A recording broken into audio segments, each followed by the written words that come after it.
Hey, good morning from the dojo. It's Magoo. There seems to be this recurring theme of my friends, and I've tried to get out of politics, but it's hard for me not to do politics, and I wish I could videotape it. I got a microphone. I should be one of those guys who walks around and talks politics and economics, but I get winded walking around. I'm not as good as these youngsters. I can't handle it. So I'm going to sit right here and drink my coffee, and today I'm going to try to reiterate what I discussed with my friend yesterday. And I've had fights with him, and he's finally accepted that I've told him, I said, look, buddy, you're both sides are in bubbles. The bubbles are fully formed. There's no getting around the bubble. You don't hear any news outside of your bubble. It's hermetically sealed. It's hydroponic. You get all your nutrients, all your information, everything from your own enclosed system. That's on the left. And they don't believe it. And everybody on the right, we've known they're in a bubble since 2015 or before. Everybody said it. Even their team knows they're in a bubble. They just like it. They don't care. The bubble's fun and comfortable and they're winning. When you're winning in a bubble, you don't care. Be in a bubble all day long. It's a strategy. It's winning. It's good. What that bubble does for them, though, is they use it to have a unified message. The Democrat on the left side don't use it to have a Democrat message. They bounce their arguments back and forth off of it. And I've said this a number of times that that's one of the big problems I have with Dems versus Republicans. It's not about policy to me because I'm completely independent. I think they're both full of shit and have been for 75 years. The difference to me is that the Democrats, the Republicans are able to come as a committee into a consensus on talking points, whether it's 3 or 4 talking points, and then they all go out and they use the talking points, and it's helpful, it works, and then you hear it all over on the news, and you go, why do they all say the same thing? I go, because it's coordinated, it's kind of fairly, dare I say, intelligent, it's strategic. The left is so caught up in their emotions that it's almost like I've been to the committee meetings and you're like, we need our 3 or 4 talking points so we can hammer them home. And you get 9 different things from transports to Gaza, to Israel, to, every other type of thing, gun control and vaccines and this and that and everything. And nobody will move off their point. Like they leave the meeting thinking they won because they got to say their piece and the person let them say their piece and nobody walked out with like a real agenda. So they got their point solidified and maybe heard a couple other things, but there's no one goes out and then gets to hammer that home in the press. And the press are all ding-dongs at this point. They don't muckrake. They don't look for new things. They're not going to expose anything major. If you want anything major exposed, it's likely going to be on YouTube first or TikTok than it is on eBay, than on any of the major networks because they're buying feeds from AP and from these others, and those guys are now grabbing information off the internet. So it's like journalism is deader than dead. I quit journalism in 1984. I mean, come on, man. The writing was on the wall then, the whole beginning. I loved Fox Network because it was Married with Children and all of that, but Fox News, right from the beginning, was already bought lock, stock, and barrel by the Christian conservative right. So you don't see the hypocrisy that they're playing the raunchiest shows on TV at the same time being run by Christian conservatives. It was a money thing. It was an information grab. The National Enquirer suddenly started to become like legitimate news. That's Trump's forte. Trump was in the Enquirer every week. He's buddies with the publisher. So he's learned how to lie and manipulate the meat and potatoes supermarket buyer in America. That's how he became president, because it was easy to win those people over when they're angry. But the first term or two, he was ushered in by the wingnuts, the religious right, the governors, the Giulianis of the world. That's not what happened the second time. The first time he did that, and then he tried to impose the stuff that they wanted, and some of it got in, some of it didn't. Mostly he just wanted to create some weird legacy and kill all of Obama's executive orders and, slam the border shut and do everything he promised all his wingnut friends. That's what he did the first time. Okay, fine. Then Biden came back in, and Biden just knee-jerked, biggest mistake ever, and I'm praying that Mondami doesn't do the same thing right now, and he is. He's doing it right now, and it's making me laugh and cringe at the same time. Coming in and just undoing every executive order the other guy did is not leadership. That's politics. Leadership is coming in and saying, okay, of the 100 things he did, 80 of them suck. Get rid of them. Those 20, let's investigate. Those aren't so bad. We'll keep those. We'll tweak them. We'll fix it. Give that one more money. Take that one away. Get a better leader for that. Find something, But those, you can't throw every baby out with the bathwater because then you got nothing. Except nothing. So you keep what works, you throw away what doesn't work. That's what you do. That's how you improve. That's Kaizen. That's the process of continuous improvement, and that's how we get better and we grow. But what we do, our two-party system, is no one's going to get past that 50, 49 and something percent level. So they're not fighting to be the greatest or the best. They're fighting just to kick the shit out of the guy they're against, the woman they're against. And it's the two parties against each other, wasting billions of dollars doing nothing except manipulating people. Nothing. They can't even agree with each other. They can't do anything. So this is the era, and I know my friends hate when I say this. They want Trump to be this bizarro, Hitler-esque deity in the sky of evil. And it's like, no, he's president of the United States, and he's just the figurehead of a bunch of oligarchs who spent a tremendous amount of money to get him elected, and are not going to let things backslide for 9 or 10 years in crypto and oil and commerce and imperialism. They're just not going to let it happen anymore. If Israel wants to beat the shit out of fucking Hamas at this point, God bless. And if every Arab in New York wants to get all upset about it, and Michigan, well, good, then they'll elect Ilhan Omar and this and that. But you're not going to win a national election backing Gaza or backing Israel or backing Palestine or any of it. You know how you win elections in America?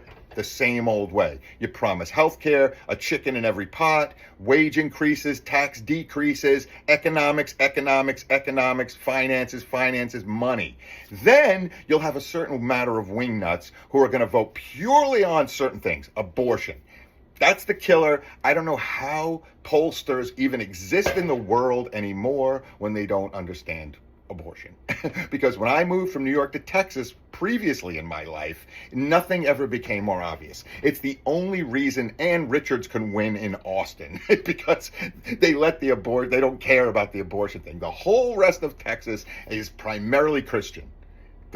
I never go anywhere. You go to a delicatessen down here where I am, or you go into a bodega, you go into a taco shop, you might see a psalm written on the door. It'll have Jesus all over the place. Very peaceful, very nice, very thankful of Jesus, very reverent, enough that it doesn't make me feel too off-put. I'm not going in, oh my God, they're making Jesus tacos.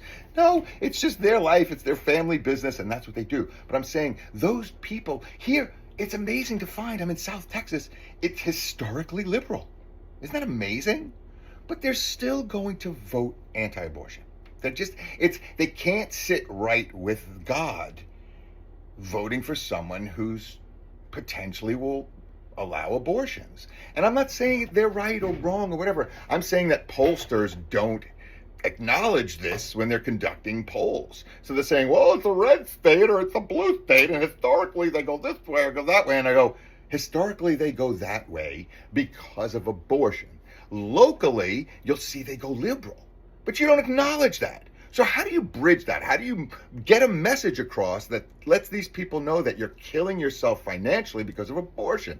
And there might be a way to bridge the gap somehow, so you can keep maybe some sort of rights in your state that work while still having national, whatever the case may be. There's nuance to these things. Press has lost all nuance. Politics, all nuance it's gone. The internet has destroyed nuance. It destroys detail. It destroys, so all anyone knows is what they know. And if you're in a bubble, and you are, I'm not saying it to be mean. I'm not trying to pick on you. I'm trying to just be helpful. You need to understand that for 45 plus years, all of the money in journalism has gone into two camps, creating two camps. A right and a left, a red and a blue, a purple is this big. There's no one there. I'm here. It's all alone. Look, crickets, you hear it? Chirp, chirp, chirp. There's no one here. I'm all alone in the middle. Me and Bernie and Bill Maher and AOC maybe. I don't want to let her in because every time she comes in, she starts talking about how wonderful the Democrats. And I'm like, no, they're not.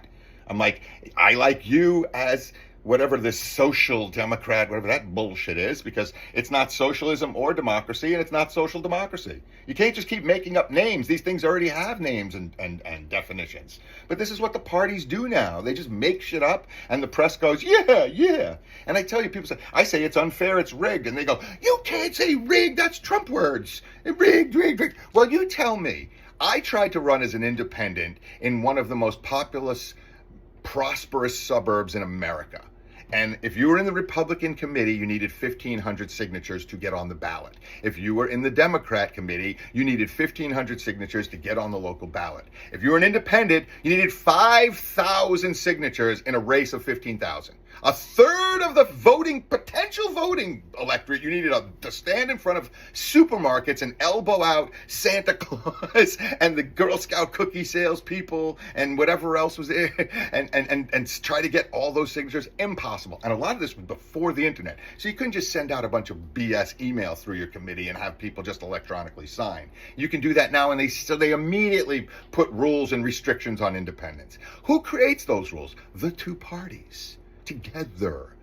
So back to the beginning of this and back to the bubble, what I really would just like to take away from this, from my usual rant, is that Trump is, for some reason or another, as much as we call Trump whatever he is, I have this honest belief that he's really American. He's very pro-American. It's one thing he understands. He understands commerce. He understands drugs. He understands real estate. He understands oil. He understands old school shit. But as this business clod who spent all his life fighting against local jurisdictions, whether it's coding, enforcement, finance, accounting, taxes, that's all he's been doing. And that's a Roy Cohn thing, which is for another video. That's his history. That's who he learned from. He learned to attack, attack, attack. And when you look wrong or you lose, lawyer up, and just push everybody. Fight. And that's what Trump does to this day. And then it's always, oh, I'm the victim. I'm thinking, every time, it's so funny. I was thinking this the other day. He ruined the word indicted for me. Because every time I see the word indicted, I hear, they indicted me. I was indicted. I can't get it out of my head. I hear Trump crying about being indicted.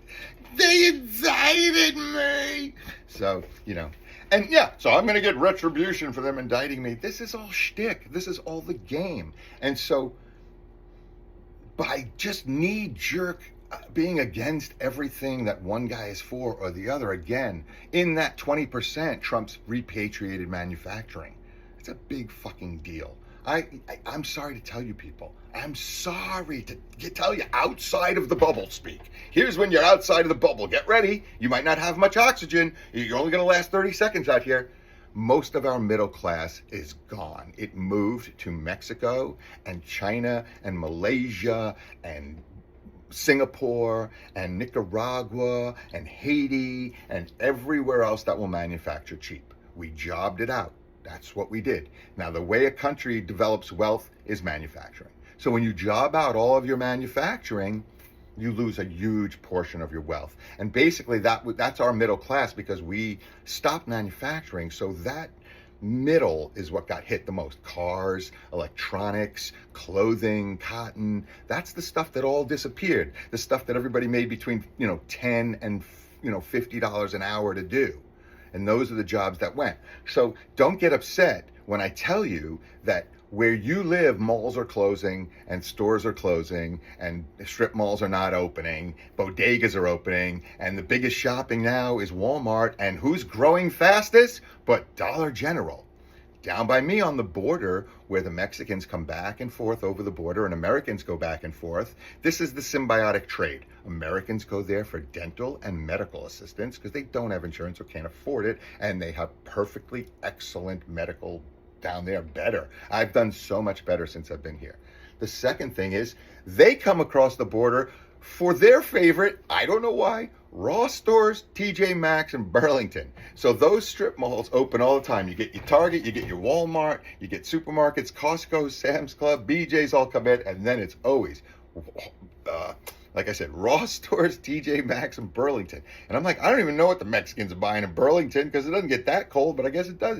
Climate change has been in the 40s. So they're buying some coats at Burlington. But that's because the manufacturing is gone there to Reynosa. That's where Carrier is, Black & Decker, Hyundai, GM, car manufacturers, air conditioning manufacturers, all that stuff in the middle that I told you, all the $10 to $50 an hour jobs. A lot of Americans went too. And now they live in McAllen or Mission or Edinburgh, which is exploding. The area by me, Rio Grande, lower Rio Grande Valley has 4 counties. 2 of them have no population. So it's just 2 counties. In those 2 counties, there's over 1.3 million people. Long Island, Nassau County in New York, where I lived, the bedroom community of New York City, highly dense, ultra dense suburban. 1.4 million. And my place here is 1.3. And we just got an IKEA.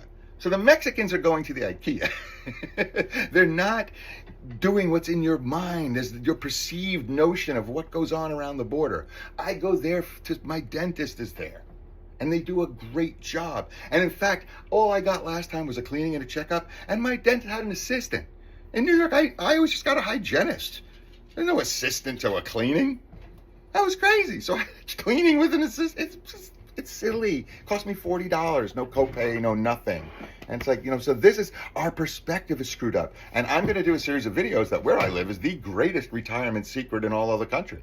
Where else can you live for under $1,000 a month and have IKEAs and supermarkets and Instacart and Uber, malls, outlet stores, ocean, river, birding facilities, golf, all kinds of RV parks? This is a tourist resort. This is Florida before it went to shit. This already went to shit once and came back. So now it's in this little equilibrium where it should be. This place also, I lived in Florida. There were no oranges for 1,000,000 miles from where I lived. Here, orange groves all over, and they're beautiful. It's crazy. And they die every year because of climate change. I don't understand how they do it, or whether I think it's more for tourists now than actual agricultural buildup. But I don't know. But it just kills me that everyone I know is in these bubbles and has such goofy information that they're working from, and you can't impress anything new upon them without them excommunicating you. So I'm just going to report from outside the bubbles from now on. You're in the bubble. You're in the bubble. I don't care if you don't know. I still love you. I'm reaching in, but I can't pretend that they don't exist, and I can't pretend that I can't tell you, because you should know by now. You should know that everything you've heard in 8 years, you get it 50-50 at best. Doesn't that seem a little stupid? That's not the kind of odds I want for my information. I just have to, I'm a sourcing guy. That's what I did. I did procurement for years and years. I don't take the first quote. You get 3 to 5 quotes because they're all different and they're all going to tell you a story and they're all going to say, you need that. And the other guy's going to say, you don't need that. And one guy says, you're going to need that. And you have to figure out, do I really need it and should pay for it or not? But we're just we just take whatever they feed us, whatever they throw you, because you're in a fucking bubble. You're in a hydroponic system. I got news for you. The other team's in a hydroponic system too. It's not connected to yours. So we're not United States. There's no democracy. There's no social democracy. There's no liberalism. There's no conservatism. We're just us. And we're all mostly in agreement. But these two parties have to carve us up for power and finance. And then now the news has to be carved up for power and for finance, because there's certain scientific, what's it called, the Marshall thing or so, where a lot of power and money and resources rise to a certain top, and that's why the Dodgers are going to win every year, kind of thing. And that's why the Mag 7 becomes the Mag 7 and the Mag 10, and they don't fall out of the top 7 anymore. They stay because the resources. It's design. There's a scientific design to keep feeding the beast, so the beast becomes huge, and then the beast acquires everything else, and then you just end up with a few beasts. And that's what's happening in our economy, in our corporations, in our government. We got 2 big beasts in government. We got 7 big beasts in corporation. We got a couple of big beasts in healthcare. You can't run the thing that way. We're supposed to be a capitalist country. Market rules, free market, all of that good stuff. The best and the brightest. The cream rises. No, everything's fucked and manipulated now. We've printed $40 trillion of play money. Do you think $40 trillion hasn't manipulated your life in the last number of years? Really? My whole lifetime has been manipulated by money printing. And I'll close with this. Trump doesn't want to be Satan. Trump wants to be Reagan. He wants to have a legacy of whatever bad shit he did, everyone forgets. And whatever good shit he did, they remember. And they have this warped perspective that he did a good job. In the same way we have this warped perspective that we're great and Mexico's failing, it's actually the opposite. Mexico's booming and growing and we're failing. So we might want to get out of the bubbles, rearrange your perspective, take a deep breath, Get a few more quotes, a few more sources on your news stuff, and find out what's going on. I can break down in a nutshell. I wrote in the first 5 minutes. I was up at 5:15. He announced the attack on whatever they did to Venezuela at 4:30 a.m. At 5:15, I already posted something on Facebook that said, before the left shits its pants and the right does its dance, because that's what it is. Those are the bubbles. So the left bubble's, oh my God, my God, my God, ah! And the right bubble's like, we got the oil, And I'm like, you're both idiots. Stop. Wake the fuck up and act like grown-ups. What it is he was Trump's puppet until he decided not to be. And now he's running out of money, Maduro. So he's hawking the oil to China and others who we had agreements not to hawk the oil to. So Trump's like, asshole, now you're done.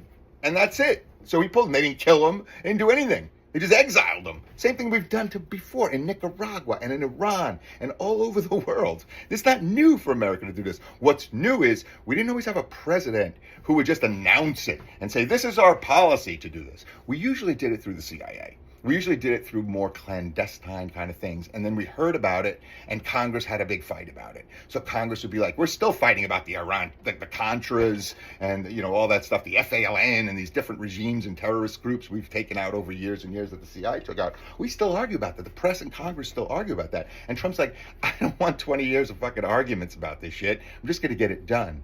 And I truly believe, and this is the thing I was going to say before that I think the left hates when I say shit like this. If Obama had another chance after the cock blockings he took and how much shit he got with Congress and how they aged the hell out of this guy and he couldn't get much done, but he did get Obamacare through, which is pretty amazing. If he came back now and had another 4 years, you watch the executive orders he'd be dropping like Obama'd be more Hitler-esque than Trump could ever be because he's already dealt with it. And he'd say, okay, I see what Trump's doing. That's it. Break down that fucking door. I should have kicked that door in. Biden was never even looking to kick a door in. Biden was in his own bubble. Biden was a bubble leader. He was leading the bubble. And you're not going to win with a bubble. You got to get outside of the bubble. You need 60%, 65%. What Democrat today is going to get 60% of a national vote? Get out of the bubble, folks. It's a big world. You need another 10%, and that 10% is either outside the bubble or in the other bubble. So I don't see a single one on that team trying to do anything about it, and I don't see anybody stopping Trump from doing anything. And I think this Maduro Venezuela thing has just been long in the making. And the last thing, I would say it's the last thing, but I can't stop. But this whole notion of us at war with China economically, that's also another bullshit press thing. We are actually partners with China now. We're carving up the world as the two biggest players. Eventually, will we be at war? Yeah, probably. But right now, you will notice this whole, they're coming in Venezuela. Shh, shh, zip it. Stop the hysteria. We are in Taiwan, Vietnam, Malaysia, Singapore. We manufacture all through that region, and they're all Western democracies. They have nothing to do with China or whatever. And China, they produce for China too. And now China is doing stuff in Brazil and Paraguay and now Venezuela because we've allowed it. So we have taken Mexico under our wing more, and they've taken certain others like North Korea and even Russia under their wing a little more because we're carving up commerce and resources in the world. The battle is going to be over the big stuff. That's where you already see it happening. And oil isn't even the big stuff. The big stuff is rare earth metals, that kind of stuff, nukes and energy, the things that are really gonna you're gonna need for the new coming defense systems and the new computer systems and quantum and the new stock stuff. It's just gonna keep exploding, and these resources are required for it. Just like gold was required in the past, or just like metal was needed to make bullets and steel was needed to make tanks and planes. This stuff is gonna be needed to fuel digital age requirements, and it's already in the making. It's already happening. So they're positioning. So China's being very protective of silver and of rare earth metals. America's being very protective about natural gas and oil because that's what we got. We got energy, they got metals. The problem with us is we have the metals. We have all that other stuff. We also just have, we didn't want to destroy our country. China, these communist countries, they don't really follow much rules about ecology and all that kind of stuff. And what happened to us, we did this before when Reagan had the build up. Reagan built up, that's how we beat Russia, by outspending them on defense. And we also have plumes and toxic fucking Superfund sites all over the country from that manufacturing period, including on Long Island. Look up the Bethpage plume. Thank you, Grumman. All this shit you invented that they pretended a lot of it was for space exploration, NASA, blah, blah. Cold War, all Cold War manufacturing. All those people are retired now with jobs, and many of them died early of cancers and all kinds of issues. Why? Because they were working with disgusting, toxic slop that the government didn't vet and no one gave a shit about. So then we have a knee-jerk reaction in the other direction where everybody, cracks down. I can't do this. You can't dump. You can't do anything. And then China eats our lunch, and other countries, because they're not following those same rules. So there's always this balance, but it makes us better. Because I'll tell you, what's the better about it? The fact is, maybe we lost a little bit of commerce potentially to China, but the fish came back. My grandfather went fishing when I was a kid, out on the corner of his house. Me in the 80s, 90s, you couldn't catch a fish if you tried. You could have dove in there with spear guns and you couldn't catch anything. It was dead. There was nothing there. It was polluted. Remember, Gowanus Canal was on fire. There was water burning in Brooklyn. It was disgusting. The 70s, 80s, 90s, disgusting. So it's the laws that we passed that cleaned up these aquifers, these beautiful YouTube videos of people fishing all over the place. Couldn't make those in the 80s. Believe me, I'm not trying to dupe you. I'm trying to give you perspective outside of the bubble. So, yeah, we need both sides. We need that commerce. We need to build up new oil options. We need to get rid of it and do solar or whatever the case is. We need energy. Stop acting like we don't. We also need to sell some. Stop acting like we don't. But we also need to keep the fish. We need to be able to eat healthy foods. We need to stop with the processed bullshit. We need to get rid of the chemical companies. We're killing our fucking selves. And all right, I'm done now. But if you want the next rant will be on how fucking obvious it is that Parkinson's and autism are environmentally related. It's toxins, it's poisons, it's shit we've done. How do I know? Because they've grown immensely in the last number of decades, and genetic shit doesn't do that. Genetics don't explode. Suddenly this genetic thing happens and everybody gets Parkinson's. No. But most of the people with Parkinson's seem to be around places that dumped a lot of TCE chemical earlier in the last couple of decades or less. Entire schoolyards, buried toxic shit under schoolyards where kids have been playing soccer for the last number of years.